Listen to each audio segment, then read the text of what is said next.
परावर रूप में उपस्थित मेरी प्रिय आत्माओं, आप लोग कई दिनों से इस GTV के माध्यम से हमारी संस्कृति को विशेष रूप से व्याख्यायित करने वाले एक परम संत गोस्वामी तुलसीदास जी द्वारा विरचित रामचरितमानस महाकाव्य के माध्यम से मेरे विचार सुन रहे हैं। गोस्वामी जी ने इस रामचरितमानस में प्रतिज्ञा के साथ प्रारंभ में कहा है, धर्म अर्थ कामादिक चारी, कहब ज्ञान विज्ञान विचारी। ज्ञान विज्ञान के प्रकाश में धर्म अर्थ काम मोक्ष, इन चारों की व्याख्या इस महाकाव्य में की जाएगी। धर्म क्या है, अर्थ क्या है, काम क्या है, मोक्ष क्या है, इनको कैसे प्राप्त किया जा सकता है और इनको किस प्रकार से प्रयोग किया जा सकता है, इनका यथार्थ प्रयोजन क्या है, इसको विवेक पूर्वक विचार पूर्वक मैं इस महाकाव्य में वर्णन करूंगा, ऐसी उनकी प्रतिज्ञा है। इसलिए धर्म अर्थ काम मोक्ष का प्रदाता यह मानस महाकाव्य मानव मात्र के लिए परम उपयोगी है, क्योंकि इसके अंत में तुलसीदास जी ने स्वयं लिखा है, ते संसार पतंग घोर किरणैर दहन्ति नो मानवा। ते मानवा संसार पतंग घोर किरणैर न दहन्ति। वे मनुष्य संसार रूपी घोर सूर्य के तेज से संतप्त नहीं होंगे। कौन मनुष्य? जो श्रद्धा पूर्वक इस रामायण का श्रवण मनन चिंतन और ज्ञान गान करेंगे। श्रीमद् रामचरितमानसमिदं भक्त्यावगाहन्ति, श्रद्धा के साथ, प्रेम के साथ, भक्ति के साथ जो इसका अवगाहन करेंगे, वे मनुष्य संसार ताप से विमुक्त हो जाएंगे, क्योंकि इसमें उन महापुरुषों का पावन चरित्र वर्णित है जो मानव मात्र के लिए आदर्श है। भला आप सोचिए, कौन सा ऐसा देश है जिसमें त्याग की प्रतिष्ठा नहीं है? कौन सा ऐसा देश है जिसमें सत्य की प्रतिष्ठा नहीं है? कौन से ऐसे लोग हैं जो न्याय को पसंद नहीं करते? कौन से ऐसे लोग हैं जो दूसरे के अधिकार को हरण करने को न्याय संगत मानते हैं? मैं तो ये कहता हूं कि वे लोग जो अपनी शक्ति और सत्ता का दुरुपयोग करके दूसरे के अधिकारों का अपहरण करते हैं, उनसे भी यदि आप पूछिए तो वो भी यही कहेंगे कि नहीं नहीं, दूसरे के अधिकार का अपहरण करना अन्याय है, अधर्म है। वो भी यही कहेंगे। सारांश यह है, यह रामचरितमानस महाकाव्य मानव मात्र के लिए एक महान प्रदीप स्तंभ है। उसके विकास की विधा बताता है, और केवल व्याख्या के द्वारा नहीं, प्रमाण के द्वारा, चरित्र के द्वारा। याद रखो, महात्मा भरत का पावन चरित्र मैं आप लोगों को सुना रहा हूं। यहां तक उसने बताया है कि यदि विकट परिस्थिति आ जाए, संसार में कोई भी अपना परम हितैषी भी हित की बात न कह सके, किसी कारणवश न कह सके, संशयवश, शीलवश, संदेहवश, प्रेमवश, जैसे भरत जी ने कहा औतपुरवासियों को, माता कौशल्या को, गुरुदेव को, संशयशील, स्नेह बस अहो, सबई उचित सब जो कछ कहो। तो कभी कभी संशय शील और स्नेह के वशीभूत होकर के अपने जो पूज्य जन हैं वो भी हित की बात नहीं बता पाते। ऐसी स्थिति में मनुष्य को क्या करना चाहिए? ये मार्गदर्शन हमें महात्मा भरत के जीवन से प्राप्त होता है। गुरु वशिष्ठ महात्मा भरत के पिता की कीर्ति का गान करते हुए आखिर में उनसे कहते हैं, असजिय जानी शोक परिहरऊ, सहित समाज राजपुर करऊ। तुम पिता के विषय में चिंता मत करो, तुम्हारे पिता चिंतनीय नहीं थे, इसलिए अब तुम समाज के सहित राज्य स्वीकार करो। करऊ राज परिहरऊ गलानी, मानव मोर बचन हित जानी। मेरे वचन को हितकर जान करके ग्लानि का त्याग करके राज कर दो। राय राज पद तुम कहु दीना, पिता वचन फुर चाहिए कीना। राजा ने राजपद तुम्हें दिया है, इसलिए उनकी आज्ञा का पालन करना तुम्हारा कर्तव्य है।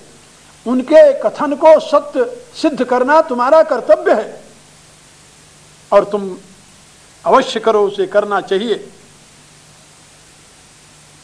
सुरपुर नृपु पाई परितोषु, तुम कहूं सुकृत सुजस नहीं दोषु। यदि तुम राज सिंहासन स्वीकार कर लोगे तो स्वर्गलोक में तुम्हारे पिता संतुष्ट हो जाएंगे और तुम्हें पुण्य लाभ होगा। पिता की आज्ञा का पालन करने से तुम्हारी कीर्ति बढ़ेगी, पिता की आज्ञा का पालन करने से किसी प्रकार का दोष नहीं होगा। क्योंकि ये बात तो वशिष्ठ जी भी जानते हैं ना कि अयोध्या के राज्य के उत्तराधिकारी भरत नहीं राम हैं। ये बात तो वो भी जानते हैं कि भरत की माता ने कपटपूर्वक छल करके उनके पिता से भरत के लिए राज्य मांग लिया है, दोस्त इसमें है। लेकिन गुरु वशिष्ठ जी कह रहे हैं नहीं, तुम्हें कोई दोष नहीं लगेगा क्योंकि पिता की आज्ञा का तुम पालन कर रहे हो। पिता ही वचन प्रिय नहीं प्रिय प्राणा, करऊ तात पितु वचन प्रमाणा। तुम्हारे पिता को, राजा को नृप ही वचन प्रिय नहीं प्रिय प्राणा। वचन प्रिय था, प्राण प्रिय नहीं था, इसलिए तुम उनके वचन को प्रमाणित करो, सिद्ध करो। यदि कहो ये धर्म विरुद्ध है तो ऐसे कार्य तो पिता की आज्ञा का पालन करते हुए पहले भी लोगों ने किया है और जो किए वो महापुरुष रहे, सामान्य नहीं। उदाहरण में परशुराम पितु आज्ञा राखी, मारी मात लोक सब साखी। परशुराम ने अपनी पिता का आज्ञा पालन करने के लिए अपनी मां का वध कर दिया था। ये ठीक है कि परशुराम को अपने पिता के प्रभाव का बोध था, इसलिए उन्होंने जब पिता प्रसन्न होकर के वरदान देने के लिए तत्पर हुए तो परशुराम ने यही वरदान मांग लिया कि पितृदेव आप मेरे ऊपर कृपा करके मुझे ये वरदान दें कि मेरी माता जीवित हो जाए, मेरे भाई जीवित हो जाएं और इनको स्मरण भी न रहे कि मैंने इनका वध किया है। ऐसा ही हुआ। लेकिन गुरुदेव दूसरा उदाहरण दे रहे हैं, ये कोई ऋषि का, ब्राह्मण का नहीं, क्षत्रिय का उदाहरण है। तनय याति यौवन देव, पितु आज्ञा अघ अजसन भयऊ। ययाति ने अपने पिता को अपना यौवन दान, यानी ययाति के पुत्र पुरु ने अपने पिता ययाति को अपना यौवन दान दिया था। महाराजा ययाति की दो पत्नियां थी, देवयानी और शर्मिष्ठा। देवयानी के 3 पुत्र थे, उसमें सबसे पुत्र थे यदु, जिस यदु के वंश में भगवान कृष्ण अवतार लिए थे, जिस यदु के वंशज आज यादव नाम से प्रसिद्ध हैं। हाँ, ये यादव जो हैं यदुवंशी, ये उन्हीं के वंश के। एक बात याद रखिए, महाभारत पढ़िए, आपको ज्ञात होगा कि वसुदेव यदुवंशी थे और नंद भी यदुवंशी ही थे। नंद और वसुदेव दोनों ही एक ही पिता के पुत्र थे, एक ही पिता के। हाँ, लेकिन एक तो अहीर थे, दूसरे क्षत्रिय। ऐसा कैसे? उसमें थोड़ा सा अंतर था। जिस मां से वसुदेव का जन्म हुआ था वो क्षत्रिय कुल की कन्या थी, लेकिन जिस मां से नंद का जन्म हुआ था वो वैश्य कुल की कन्या थी। राजाओं को यह अधिकार था कि वह वैश्य कुल की कन्या से विवाह करे, उससे संतान उत्पन्न करे, उसकी संतान भी वैध मानी जाती थी। और इस सिद्धांतानुसार सूरसेन की एक पत्नी जिसे नंद का जन्म हुआ था वो वैश्य कुल की कन्या थी। और किसी गौरक्ष वाणिज्य वैश्य कर्म स्वभावजम, ऐसे अनेकों उदाहरण एक क्षत्रियों की संतानें वैश्य बन गई हैं। एक नहीं अनेकों उदाहरण जो क्षत्रियों की संतानें शूद्र बन गई हैं। ऐसे एक नहीं अनेकों उदाहरण हैं जो क्षत्रियों की संतानें किरात बन गई हैं, कोल बन गई हैं, भील बन गई हैं। ये जितने वनवासी हैं ये सब क्षत्रियों की संतान है। महाराजा वेन की संतान जो निषाद कुल में निषाद कहा गया, ये कैवट निषाद सब उनकी संतानें हैं। ऐसे अनेकों प्रमाण हैं। आज मैं आपको और बातें बताने जा रहा हूं, इसलिए उसकी आवश्यकता नहीं है। हमें केवल इतना ही बताना है कि याति के बड़े पुत्र यदु थे जिनसे यादव हुए, और दूसरे पुत्र थे यदोस्तु यादवा जाता तुर्वसु यवना स्मृता। दूसरे पुत्र तुर्वसु थे जिनको पिता ने देश निकाला दे दिया था आज्ञा का उल्लंघन करने से। उन्होंने जाकर यूनान बसाया। यवन जाति ययाति के पौत्र हैं, उनके पुत्र की संतानें हैं। और तीसरे जो ध्रुव थे उनकी संतानें जाकर अरब देश बसाया। आप पढ़िए महाभारत, उसमें प्रमाण मिलेगा। तो ये जितने पश्चिम में जिसे आप मिडिल ईस्ट कहते हैं, यहां बहुत से ययाति के पुत्रों के राज्य रहे हैं। यदु के राज्य, ध्रुव के राज्य, तुर्वसु के राज्य, अनु के राज्य, ये सब पश्चिम दिशा में ही रहे हैं। और आखिर में जो उनका छोटा पुत्र था पुरु, उसने अपनी यौवनावस्था दे दी थी पिता को, इसलिए पिता प्रसन्न होकर उसे अपना उत्तराधिकारी बनाया। यही बात गुरु वशिष्ठ कह रहे हैं कि तनय ययाति यौवन देवु पितु आज्ञा अघ अजसन भयऊ। इसलिए अनुचित उचित विचार तज जे पालई पितु बैन ते भाजन सुख सुजस कर बसई अमरपुर ऐन। बोला आप सोचिए, भरत ऐसे महात्मा के लिए स्वर्ग कुछ माने रखता है क्या? कुछ नहीं। उनकी तो प्रतिज्ञा है धर्म न अर्थ न काम रुचि गति न चाहूं निर्वाण। वो तो धर्म अर्थ काम मोक्ष चारों के त्याग किए बैठे हुए। उनका तो केवल एक ही लक्ष्य है, जन्म जन्म रति राम पदे वरदान। भला उन भरत के सामने स्वर्ग का वैभव क्या अर्थ रखता है? लेकिन गुरुदेव उनको बता रहे हैं कि यदि तुम पिता की आज्ञा का पालन करोगे तुम्हें स्वर्ग की प्राप्ति होगी और इस विश्व में तुम्हें यश मिलेगा, कीर्ति मिलेगी। इसके साथ ही गुरुदेव ये भी कहते हैं कि वेद विहित सम्मत सब ही का यही पितु दे सो पावई टीका। ये वेद का सिद्धांत है, सभी की सम्मति है कि पिता जिसको राज्य दे दे वही पुत्र राज का अधिकारी बनता है। ऐसे अनेकों उदाहरण हमारे प्राचीन इतिहास में उपलब्ध होते हैं जहां पर पिता ने अपने छोटे पुत्र को राज्य दिया है, बड़े को नहीं दिया। इसलिए तुम राज्य करो, करऊ राज परिहरऊ गलानी मानव मोर बचन हित जानी। और मेरी आज्ञा को हितकर जान करके उसका पालन करो। तुम राज्य करो, ग्लानि का त्याग करो। आप जरा सोचिए, गुरुदेव प्रमाण है, वेद प्रमाण है, स्मृति प्रमाण है कि माता पिता की आज्ञा का पालन करना परम धर्म है।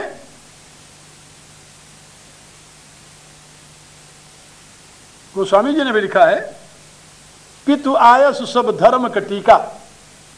संपूर्ण धर्मों से श्रेष्ठ है पिता की आज्ञा का पालन करना। और यह सब भरत को राज प्रदान करने के लिए तत्पर हैं। आखिर में वशिष्ठ जी ने एक बात और कह दी कि सौंप्यऊ राज राम के आए, सेवा करेऊ स्नेह सुहाए। जब राम लौट करके आवे तो उनका राज उन्हें लौटा देना और प्रेम से उनकी सेवा करना। जब ये बात कही तो अब मंत्री की बारी आ गई। सुमंत जी उठकर खड़े हो गए। एक बात याद रखिए कि अयोध्या में कोई ऐसा पुरुष नहीं है जो कि गुरुदेव वशिष्ठ के वचनों का खंडन करे, उनके विरुद्ध कोई प्रमाण देता हुआ अपनी बात कहे, क्योंकि गुरु की वाणी जो है वो वेद प्रमाण है, वो वेद शास्त्र भीत वाणी कह रहे हैं। क्षत्रिय के लिए जो उचित है वही वो समझा रहे हैं। लेकिन एक बात जो उन्होंने भाव में आकर कह दी कि जब राम लौट करके आवे तो उनका राज उन्हें लौटा देना, इस पर मंत्री महोदय खड़े हो गए। कीजिए गुरु आयसु अवश्य कह सचिव कर जोरी। हाथ जोड़ करके सुमंत ने कहा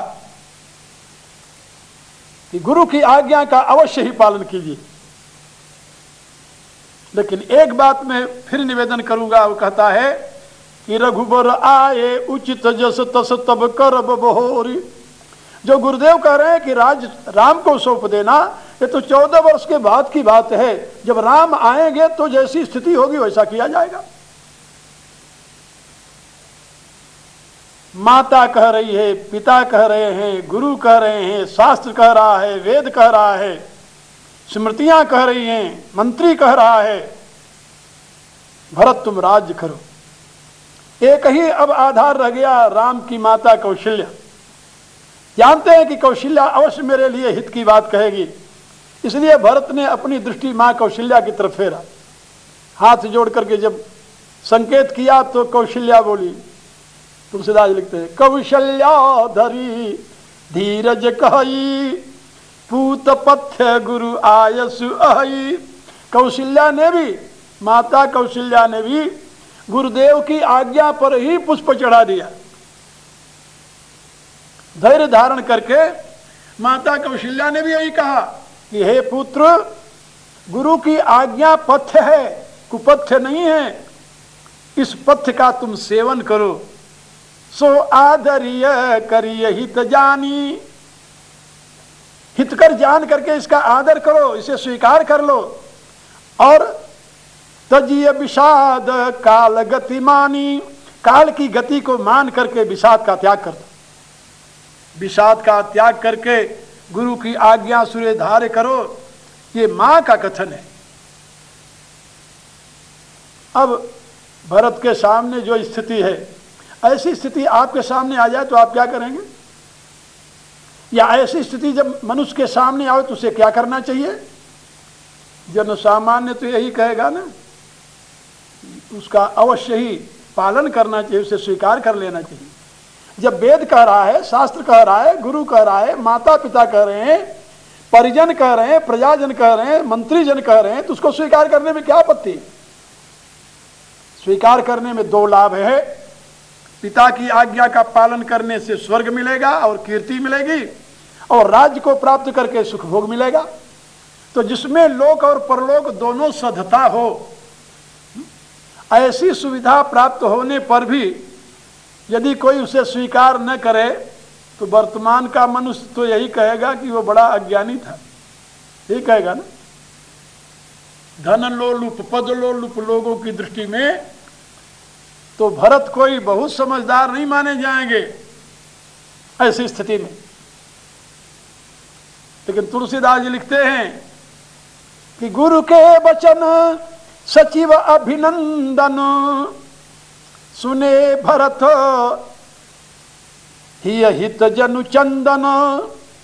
गुरु की आज्ञा और मंत्री का अभिनंदन, उसका समर्थन, इसको भरत ने सुना।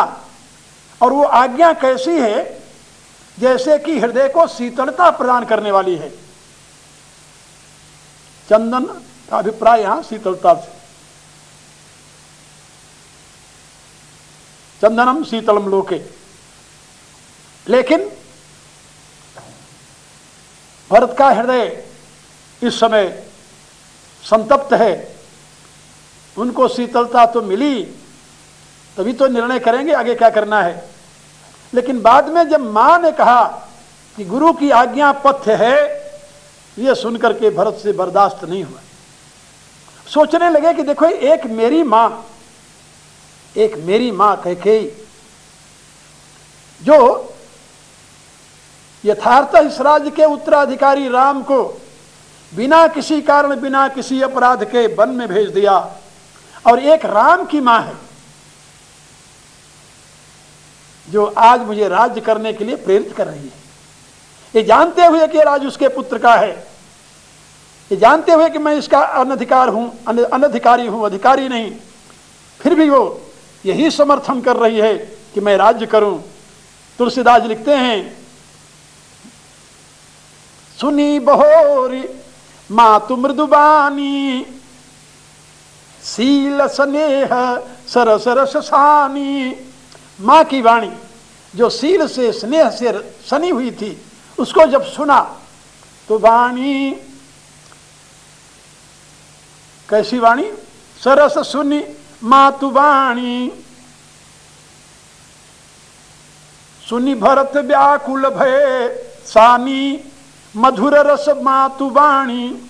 सुनी भरत व्याकुल भय, उत्तम रस से सनी हुई माता की वाणी सुनकर भरत व्याकुल हो जाते हैं। उनके सामने अब कोई विकल्प दिखाई नहीं देता।